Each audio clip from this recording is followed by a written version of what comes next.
Hi guys, welcome to Cherry Sony World. అందరూ ఎలా ఉన్నారో? మేమైతే చాలా చాలా బాగున్నాము.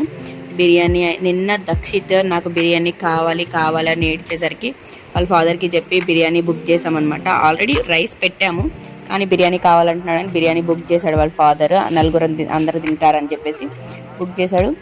ఓకే, నేను దక్షిత్ అయితే ఫుల్గా తిన్నాము. బిర్యానీ అయితే సూపర్ అంటే సూపర్ ఉంది. పారడైస్ బిర్యానీ లానే అనిపించింది, సేమ్ టేస్ట్. చాలా బాగుంది బిర్యానీ. నేనైతే చాలా హ్యాపీగా తిన్నా. చాలా రోజుల తర్వాత బిర్యానీ కదా, బాగుంది. కానీ ఈ బిర్యానీ చెన్నై వాళ్ళు అస్సలు తినలేరు. కొంచెం అన్నం అన్నది మరీ మెత్తగా ఉండదు. చెన్నై వాళ్ళకి కొంచెం మెత్తగా ఉంటే కంఫర్ట్గా ఫీల్ అవుతారు. కానీ బిర్యానీ టూ గుడ్ గాయ్స్. చెప్తుంటే నోట్లో మీ అందరికీ కూడా యూట్యూబ్లో అప్పుడప్పుడు తినే వీడియోస్ చూస్తే అబ్బా నాకు తినాలి అని క్రేవింగ్స్ వస్తాయి ఎవరికైనా. అలాంటి ఫీలింగ్ ఎవరికైనా ఉంటే కమెంట్ చేయండి. Please do like, share, subscribe చేయొచ్చు కదా.